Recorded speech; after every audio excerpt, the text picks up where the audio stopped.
Thank you very much for that introduction. And I just want to say from the beginning, power to the people.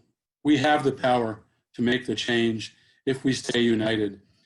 We have incredible opportunity now. We see the movements growing, and we see now for all clear to see, especially after the DNC and RNC convention showed us that those parties do not represent the people, that our power is not in elections. Our power is building people power, and we see that happening. We need to build power so that in 2021, the people can rule from below, so we can call general strikes, so we can stop business as usual. We need to be able to make our country ungovernable, so our demands are heard and met.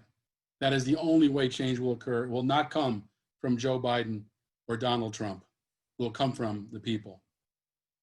We have to understand, this is often very hard for people to understand, but the only path to success is failure. We fail and fail and fail until we win. But every time we try, we build the movement and we get stronger. We can never tell how close we are to success. It's like we're banging on a wall, pounding and pounding. And it's not till that wall begins to crack that we start to see the light come through, and we realize we're getting close to that breakthrough moment when change can occur. We see the 2020s as a decade of transformation. The movements have been growing since Occupy in 2011, and then the Black Lives Matter movement, the Fight for 15, all during the Obama era and the growing of the movements in the Trump era. We see the 2020s as a decade of social transformation. In order to have that transformation succeed, we need to be organized and educated. In the chat box, you see a link to our movement school, How Social Transformation Occurs. That's popularresistance.org/school. It's a free school where you can learn how movements grow, how they develop, the various stages of movements, and how it's normal for us to not always be on a linear path to success, but it's a jagged path, and we move up and we get stronger. We all know that Donald Trump is terrible, worst president of my life. His overt racism, his open support for violent white supremacists, his mishandling of the COVID-19 virus, causing more than 180,000 deaths so far, probably more than 200,000 by the time we get to the election. His poor response to the economic collapse is leading us into another Great Depression.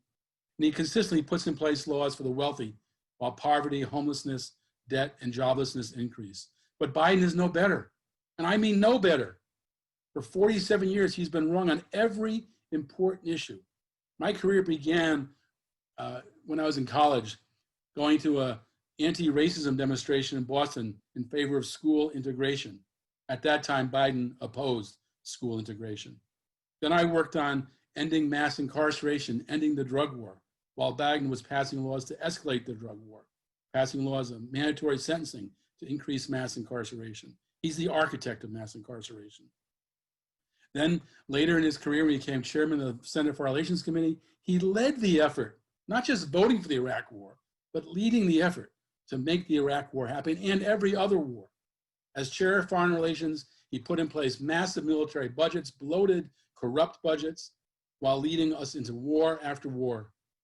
And then when it came to student bankruptcy, he led the effort to make it so students can't get rid of school debt even in bankruptcy. And now he's even calling for cutting Social Security when we should be doubling or even tripling Social Security payments. So I'm going to vote against Trump by voting for what I believe in. There are more alternatives than the two parties. I'll be voting Green candidates, Howie Hawkins and Angela Walker, because I'm going to be voting for Medicare for all. I'm going to be voting for community controlled police, for the eco-socialist Green New Deal, for ending the wealth divide and ending the never-ending wars. We all have the power to vote for what we believe in. Candidates who reflect the movement. There are many more choices than the two corrupt candidates of the millionaires. And we need to use the elections, the little power we have in the elections, to send a message for what we are for, to show that those who speak for movement issues get the movement's support. After we vote, we must build people power so that people can rule from below. We must build people power so that no matter who's in office, we can stop the government from operating. We can make the country ungovernable. we can put in place general strikes so that our demands are heard and met. That is how we will win. We have a lot to build on, from the Occupy movement in 2011 through to Black Lives Matter and Fight for 15 and the current uprisings today. There have been over 900 wildcat strikes since March. The labor movement is going, the climate justice movement is going, the anti-racist movement is going, the anti-inequality movement is going. We have a lot to build on. The 1% cannot defeat the 99% if we are organized. So don't underestimate ourselves. We can stop this issue. We can make the change we want. Power to the people. Thank you all for being here.